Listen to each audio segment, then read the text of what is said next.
You just got to tell us what you want, and Marcos can make that for you. Yeah. Because right, they're telling Marcos like, hey, I want a medium plus steak, and when clearly you want it well done, and like not giving him any warning about like a surprise breakfast, and then not really knowing what they want in the breakfast. I think he'll maybe do something like that. Yeah, it's awkward though, because they're paying all the money, and it's tough spot to be in. I don't know. Maybe he might not say anything though. Yeah, we'll see. I guess we'll see how the brunch goes, right? Yeah, because they're getting a second. Chuck, poor Marcus has to make a second breakfast for Chuck on the beach. Yeah, it's not going to be great. But it might be good TV. All right, Sean. So that's the episode. So let's get into some life advice here. Love it. All right. So we got one. Hey guys, so I'm 29 years old, finally at the point where I can start saving money. I'm just not sure what I should do first. Here are some details. I don't have an emergency fund. I know that I should have 3 to 6 months worth of income in my savings account for this. 2, I owe $17,000 on a car loan. 3, I have a 401k. Nice. My employer and myself put in 4%. I've heard the next step is to put money into a Roth IRA as well. And our guys clocking in at about 40K a year. So this question is, where do I start? Should I pay my car payment off first, or put money into a savings account for an emergency fund? I've also heard you should put 10% of it into your income. Oh, you should invest 10% of your income. Should I be putting more money into my 401k or opening up a Roth IRA? Thanks in advance. Sean, I feel like, so our guys in like a typical spot of like a lot of people in their 20s, you know, they get money for the first time and they're not exactly sure how to allocate it. But at least our guy calling in here he's got his head on straight about the different buckets he wants to put his money in. He's thinking about investing, emergency funds, the things we didn't think about necessarily when we were in our early 20s. Well, this guy's 29 though. So, Sean, this is kind of my wheelhouse. If you don't mind me kind of taking this one and and then let me know kind of where you are and what you want to. Absolutely. I knew this would be, for those that know, John's an accountant, so this is like financial guy. This is all John. Yeah, and I do have a website too called checkingpoints.com. So you can go there, and I got couple things on planning and all that good stuff, credit card points, all that fun stuff. But all right, let's help our guy out here. So the first thing, it's good that you're thinking about your 401k. So I know you mentioned, putting more money into it. You should put into it up until where your employer stops matching. So I know you're putting in 4% right now and your employer's putting in 4%. I'm guessing they're matching 4%.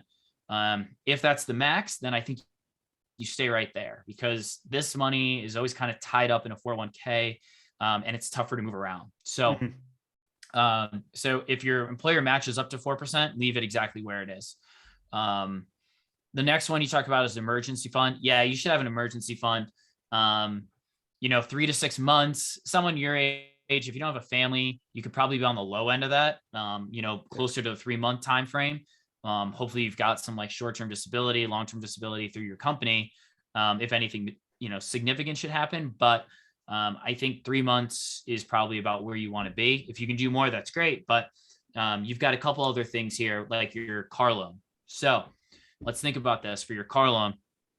One of the things I don't have this information here, but it's something to think about, is what is the interest you're paying on your car loan? So if it's high, if you're paying like more than let's say 5% interest, then I know you want to invest money into like an investment or a Roth IRA, but that's real interest on 17%. So, or on 17,000, let's say if it's over 5% or so, where I think you're better off putting extra money down on your car loan to get, that interest being less and less, because the worst thing you could do is put money in the stock market. It goes down, but you still have to pay that 5% interest. So let's just pay it off now. It's tough to beat 5%. They say the market goes up 7%, 8% a year. Yes, but that's not every year. Sometimes it can go down. So let's pay off that interest if it's high. Roth IRA, that's a great tool. So Roth IRA is post-tax income investment vehicle. It's great for you to do now when you're in a lower tax bracket.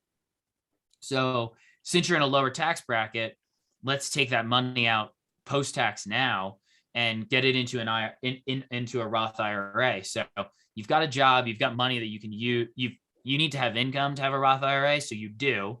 And you want to put that into the Roth IRA, and yeah, you want to put in like to some index fund. So the first like 10 grand you invest, even more, just put it into an index fund. Don't work like S&P index fund would be perfect. And what is interesting now, since we're here in this time, if you had income in 2021, you could open up an IRA now, and I think you can backdate your contributions to 2021 still. So if you've got some extra cash, you can actually throw it in, and because you max out at 6K a year. So you could put in, if you had enough cash, put in for 2021, and then you can start contributing for 2022. So candidly, our caller is absolutely asking the right questions, and I like where their head's at. So I think this person's set up for success.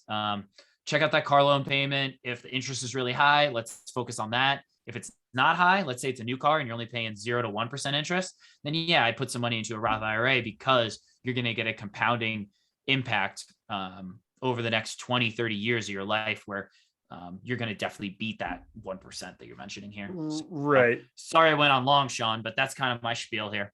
No, that was all great. It's very sound advice. So I paid off my car loan last year. It is a great feeling. And like John, that was the most important point, is like, was this a new car or was this a used car where you're paying maybe a high interest rate? Yeah. Because yeah, like I think I found out, because I bought my car used, and a couple of years into it, I found out like, oh wow, this interest is accumulating. Like my car is way more expensive than I thought it was now. And like, so I started attacking it. And like once you pay it off, it does feel amazing. Your insurance goes down too, because if you have a secured interest on your car, you have to get like full insurance coverage. Maybe you want that anyway, but if there's not a lien in your car, you can kind of lower your insurance a little bit, which is going to help month to month. I mean, not having lower insurance and no car payment, you feel like you have a ton of extra money. Oh yeah. But then again though, 17 grand on 40K a year, it's going to take a minute to pay off, right? I mean, I would say minimum 3 years, because you're talking like maybe you refinance it and start paying like $500 a month, and then you could pay it off in 3 years. Yeah, because you're looking at 60 payments, you're looking at like $280 a month without interest. So yeah. So yeah, maybe if you refinance, the 500 a month it's a lot of money too on 40 grand a year. So you're not gonna get that satisfaction of paying it off like anytime soon. But I'm sure it's a really nice car. So take care of that, and like you'll feel better that it's maybe you're gonna pay it off earlier too. So yeah, that is a great feeling. But yeah, I would definitely trust John's advice as far as the 401k and everything like that. John, as far as an emergency fund, I actually read this. The average American has like a 3-week emergency fund tops. I think I've read all these stats that just say like the average American can't pay off.